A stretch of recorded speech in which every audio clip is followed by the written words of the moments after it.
Selanjutnya saya akan mempresentasikan, sebentar saya izin share screen dulu.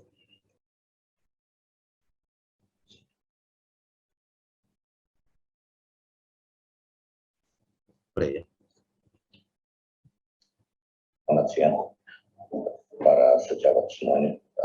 Saat ini saya ingin menyampaikan kemajuan teknologi bedah pada ilmu kedokteran atau teknologi yang mungkin akan sangat berguna bagi sejawat semuanya. Sebelumnya saya akan memberikan penjelasan sedikit apa sih yang disebut refractive anomaly, yaitu suatu kelainan refraksi yang disebabkan oleh ketidakproporsionalan bentuk bola mata yang membuat mata tidak fokus dengan baik dan penglihatan menjadi kurang. Kelainan refraksi ini meliputi myopia atau short sightedness atau penglihatan dekat, rabun jauh, kemudian hyperopia, long sightedness atau rabun dekat, astigmatism yang disebabkan oleh asimetri dari lengkung kornea maupun lengkung lensa. Kadang presbiopia juga dimasukkan di sini, tapi presbiopia ini hanya terjadi pada usia di atas 40 ya, jadi saya tidak bahas di sini. Sebagaimana kita ketahui, pada mata normal fokus dari cahaya yang masuk tepat jatuh di retina, sedangkan pada myopia jatuhnya akan di depan retina. Pada hyperopia atau hipermetrop jatuhnya fokus justru di belakang retina. Sementara pada astigmatism ini fokus akan terpecah dua, jadi pada meridian dekat misalnya dengan meridian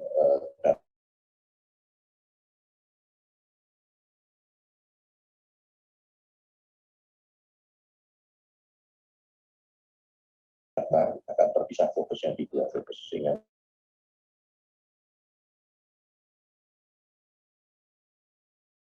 menyebabkan pengobatan berbayang.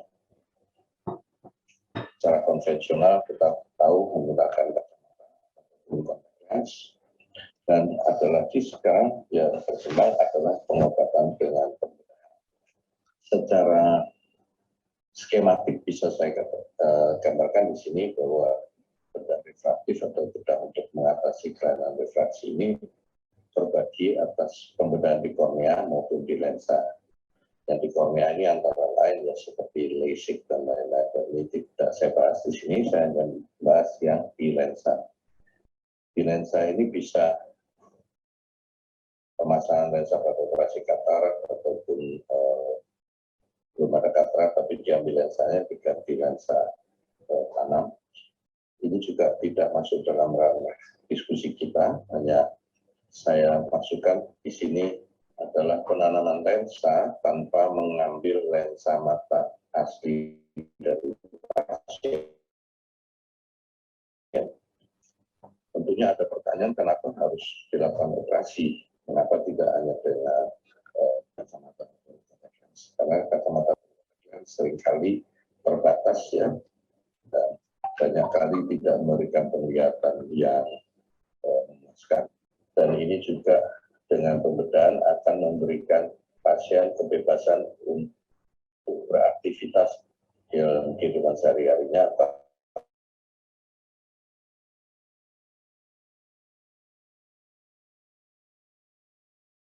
bahkan untuk melakukan kegiatan outdoor dan diving maupun misalnya motocross. Nah, tentunya tadi ya apa kok tidak melakukan basic surgery keterbatasan, dan misalnya untuk pasien yang minusnya tinggi ya lebih dari 10, 15, 18 itu tentunya sudah tidak layak untuk LASIK lagi. Dan SMA meskipun minusnya tidak begitu tinggi, tapi korneanya terlalu tipis untuk tindakan lasik. Atau ada kelainan kornea seperti keratokonus yang tidak memungkinkan untuk dilakukan tindakan lasik. Penanaman lensa ini, jadi si lensa ditanam di dalam mata yang mempunyai gangguan refraksi, dinamakan sebagai phakic IOL karena lensa ini ditanamkan pada mata yang masih mempunyai lensa atau fakos ya. Dan ini bisa ditanam di anterior chamber di depan iris atau di posterior chamber di belakang iris, di depan antara iris dan lensa mata pasien. Anterior chamber lens ini ada banyak tipe dan merek, tapi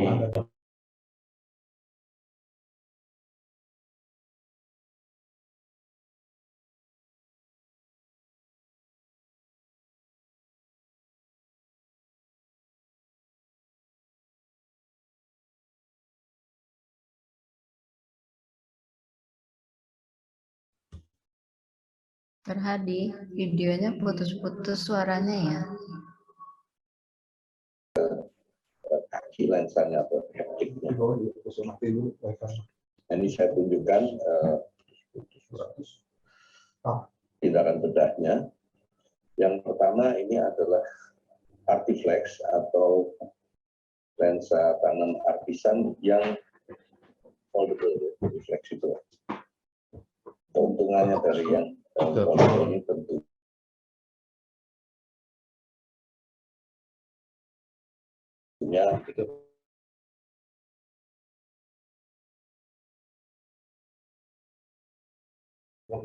lebar lukanya hanya 3 mili, kecil lukanya, dengan sendiri nanti penyembuhannya kemudian diputar itu setiap 9 tahun, kemudian dilakukan iridektomi perifer untuk mencegah terjadinya glaukoma karena blokade pupil.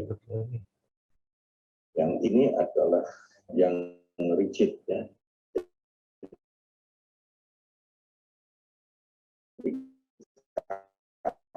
Dia karena lebar biasanya antara 5 sampai 6 mili. Orang tentu bertanya kenapa enggak pakai yang foldable aja, karena yang foldable itu terbatas powernya hanya sampai minus 14 ke atas. Sementara untuk pasien-pasien sampai minus 20, 25 itu bisa pakai yang rigid. Dan kedua lensa ini juga tersedia dalam untuk yang ada koreksi astigmatnya, yaitu yang korik. Kemudian yang jenis kedua adalah posterior chamber lens yang dulu pertama kali produksi oleh Star Vision ICL atau implantable polymer lens. Ini diletakkan di belakang iris di antara iris dengan lensa. Cuman Vision ini agak sulit didapat di Indonesia, dan sekarang yang mulai banyak dipakai di Indonesia adalah Biotech phakic IOL. Ini saya tunjukkan, ini adalah tindakan bedahnya. Jadi dilakukan insisi selebar 2,8 mili ya, dari temporal, kemudian lensa dipasang di, berbeda dengan yang tadi anterior chamber, lensanya ditaruh di dalam cartridge, kemudian dimasukkan ke dalam mata dengan bantuan injektor. Dan seperti ini, injektor. Setelah masuk, diposisikan, kemudian lensa kaki-kakinya yang di ujung itu diselipkan di bawah iris. Dan pupil yang tadi dilebarkan, dikecilkan kembali dengan bantuan kalkulator. Jadi karena bukanya hanya 2,8, tidak perlu dilakukan jahitan. Ini adalah video tentang lensa yang sama, tapi di sini lensanya ada koreksi astigmatnya, jadi ada silindernya. Operasinya sama, hanya sebelum operasi pada Kornea sudah dilakukan marking untuk menunjukkan aksis silindernya. Dan ini kita lihat pada lensa ada tanda direction dari aksisnya. Jadi ini dipaskan di marking yang ada di kornea. Demikian, sangat simpel dan hasilnya sangat-sangat memuaskan. Terima kasih. Semoga bermanfaat.